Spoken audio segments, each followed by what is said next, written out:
So I was thinking about, I got some tweets this week about how bad Ohio State looked on Saturday. And even though obviously they won the game in a walkover, and you knew they could run on Rutgers, you knew the defense wasn't going to give up much against Rutgers. And we did talk about trying to create some chemistry with the underlings of the receiving corps. And that really didn't happen. And it was kind of disjointed, and I get that. But I came away from that game as I come away with a lot of the games before Michigan that are walkovers. And I don't think it had zero impact. And I had a tweet, somebody said, well, now they've got a built-in excuse. What, that they played poorly, that they didn't execute great against Rutgers, and if they don't beat Michigan, they'll point to that they didn't take this game seriously? I don't think that would be the case. I think that this has always been a game within the game, a game within itself. It's in a vacuum. I've tried to convince myself over the years that the trends don't matter and that it is X's and O's, but I have to keep reminding myself that I've said this for the last few years. Now, there was the Connor Stallions effect, of course. But I watched Michigan. I've seen them. I've seen what they have compared to Ohio State. The one thing we don't know is what I mentioned last week, which is that the pressure inherently is on Ohio State. Yeah, they're on the road, and Michigan's having a decent season. Nothing like Ohio State's. Right. I'm not saying Michigan has nothing to play for. They clearly do. But it does feel like that all the mental part of the pressure is on Ohio State. Mm-hmm. And I'm not discounting that. But, man, Maddie, I ask people this. There are people that I've seen already in this hallway in our station that said, I think Michigan's going to get him. And I said, okay, tell me why. What'd they say? Tell me why. And they pause, and they come back to, because that's what's happening lately. And I go, that's not enough. That's not enough. Okay, how about home field advantage? Okay, I can see a little bit of that. Yeah. But if you tell me that Michigan wins because Ohio State's bringing a young quarterback who's never felt this kind of a pressure, not the Texas pressure, not first game pressure, not 100,000 home pressure, not Washington, not following a natty pressure. Mm-hmm. This is different. For sure. Now, if you want to point to that, yeah.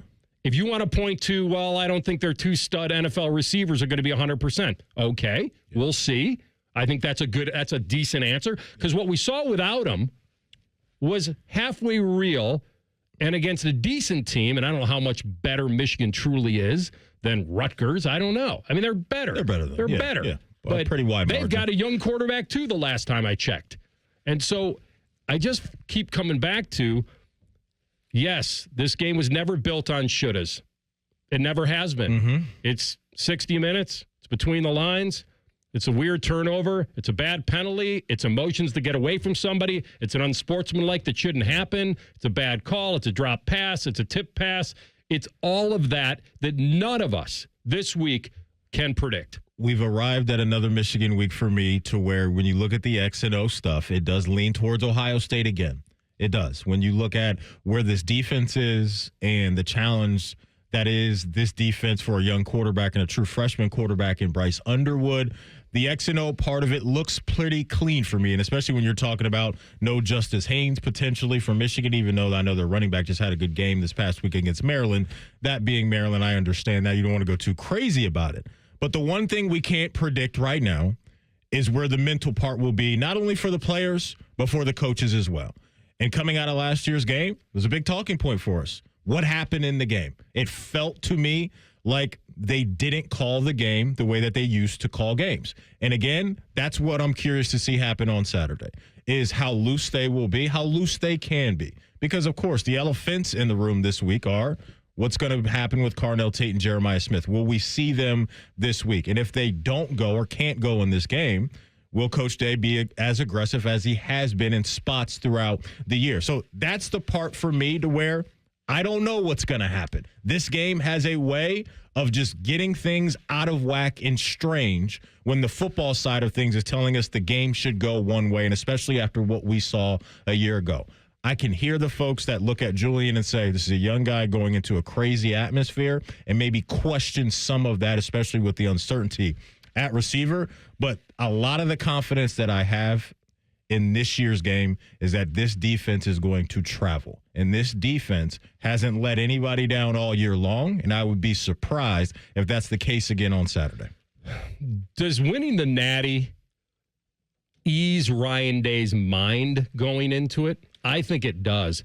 I just think that's such a big deal for him. I don't know if it's going to matter. They've kept the routine the same. Yeah.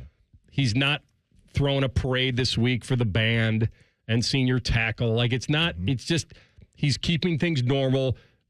There's no way to know whether beefing it up or playing it down works. Right. Nobody knows. The one thing that I said last week that I'm very curious, and you touched on it, that last year was last year. Does he have regrets on how he called the game? I'm sure he does. The difference for me is this team has been so good on taking what the defense gives them and not forcing it. Of course you take your shots. You got Jeremiah and Carnell Tate. You're going to take your shots. But for people that want him to force it just to do it so he can get out of his own way, I think would be a break of his routine. And if he's consistent with two things. One, every podium he's ever gone to this year, pre or post, has been most important thing is winning the game.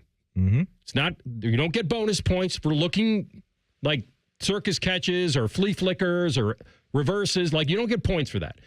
The points are when you get in the end zone. Yeah. And he knows that. And so I think there'll be part of him that will lean aggressive to send the right message. But let's be honest.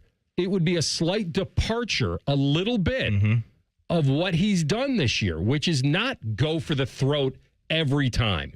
And that's why I love the Penn State call. Close game at half, 3-point game. What do they come out? First down, play action, hit him deep. Draw it up in the mud. Here we go. Yeah. That's the Ryan Day you want to see Saturday. Not the guy that just throws caution to the wind and just starts taking his young quarterback and saying, we're going to wing it all over the place because that's what we do. Yeah. And because I think that sets things potentially on tilt. Now, if they work, it's brilliant and it's great. If it doesn't work, then you're like, wait a minute, we didn't do this all year. Why are we doing it today? Right. So I think they're very keyed into the strategic part about winning the game within the game, the adjustments, the situational stuff. I'm not saying he won't go for it on 4th and 1. He probably will, or 4th and 2. But this is more about staying true to who they've been to some degree. I agree with you.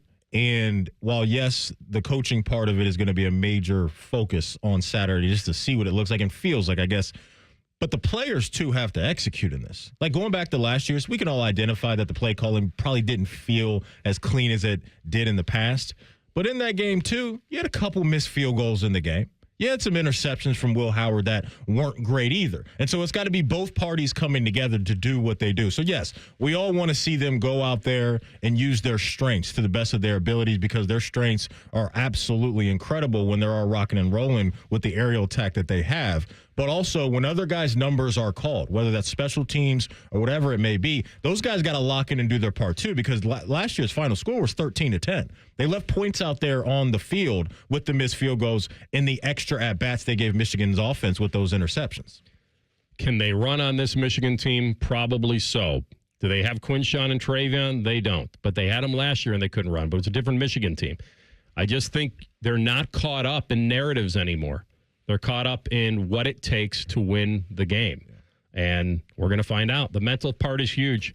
One guy that knows all about it, lived the rivalry, grew up the rivalry, Jim Lachey. He's on the call, and he'll join us in 2 minutes. Rothman and Ice and the Fan.